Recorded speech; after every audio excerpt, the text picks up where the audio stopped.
Mancanegara kembali hadir di Kompas Pagi bersama saya Edwin Chan, saudara.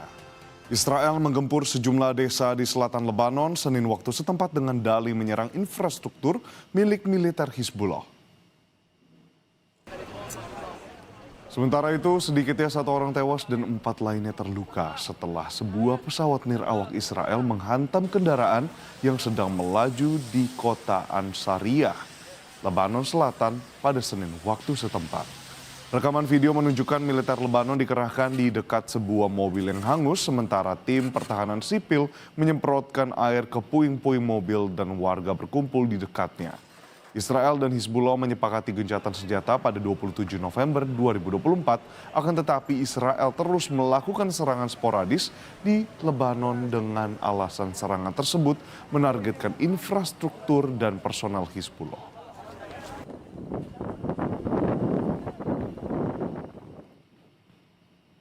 Israel terus gempur Gaza dan membuat korban sipil berjatuhan.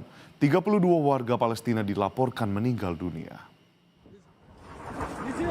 Serangan udara Israel menargetkan beberapa lokasi di jalur Gaza, meski gencatan senjata telah disepakati sejak awal Oktober lalu. Akan tetapi, serangan terus diluncurkan Israel di jalur Gaza.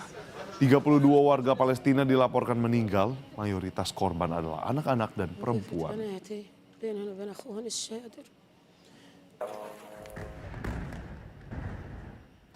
Korban tewas di jalur Gaza yang dilanda perang telah meningkat menjadi 71.769 jiwa sejak konflik antara Hamas dan Israel pecah pada 7 Oktober 2023 dengan jumlah korban luka mencapai 171.400 lebih orang.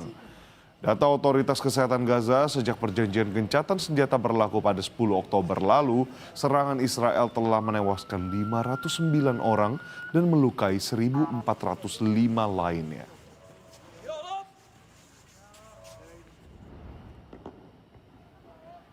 Sementara pemerintah Indonesia prihatin Israel kembali menyerang Gaza usai Dewan Perdamaian dibentuk.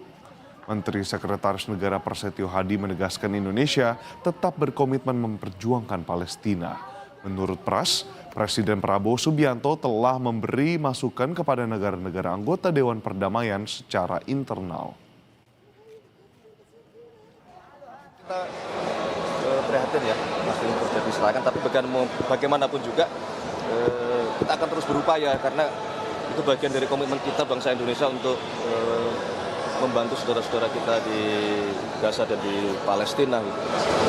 Ada, tapi kan melalui jalur-jalur tertutup.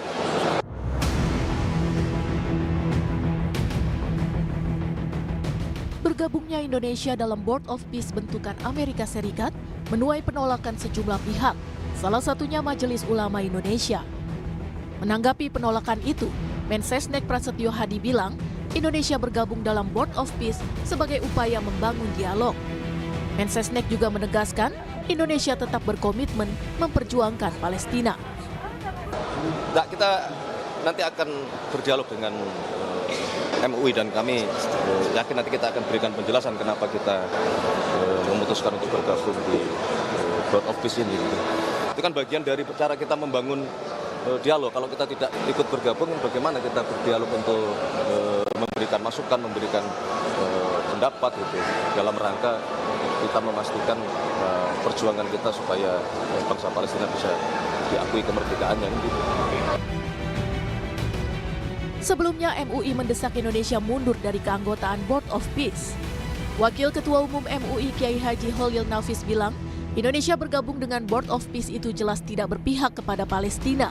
Karena dalam penggagas Trump dan anggotanya ada Netanyahu yang jelas menjajah dan tidak ada negara Palestina. Setidaknya lebih dari 20 negara termasuk Indonesia bergabung dengan Board of Peace yang digagas Trump. Salah satu tujuannya menghadirkan perdamaian di jalur Gaza. Namun nyatanya, usai pembentukan Board of Peace, Israel justru kembali menyerang Gaza di tengah gencatan senjata. Padahal Israel juga bergabung dalam forum tersebut. Sebenarnya memang format awalnya Board of Peace itu, saya sudah bilang dari pertama, ini tidak seperti yang digambarkan oleh Trump waktu dia bicara di Dewan Keamanan PBB. Jadi itu satu.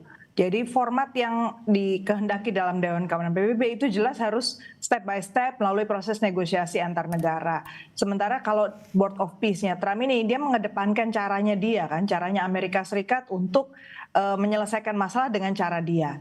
Itu sebabnya Indonesia tuh harus lebih hati-hati karena kredibilitas Indonesia sekarang notabene sudah turun gara-gara masuk di Board of Peace ini, dan ada baiknya supaya harkat martabat bangsa kita kembali lagi, bahwa kita memang tidak bisa disetir oleh agenda yang nggak jelas dari Amerika Serikat, yang tidak stabil juga dari mekanisme kerja Board of Peace ini. Lebih baik kita mengusulkan untuk keluar saja, mengingat momennya sudah tepat sekarang.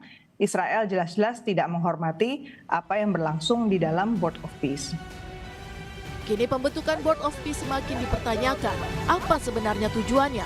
Lalu apa untung dan ruginya Indonesia bergabung dengan Board of Peace? Dan mengapa dunia tidak bisa menghentikan langkah Israel yang terus menggempur Gaza? Tim Liputan, Kompas TV.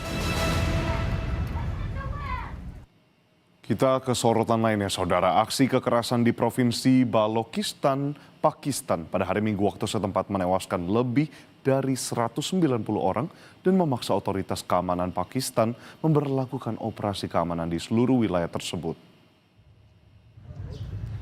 Rekaman video menunjukkan kendaraan dan truk yang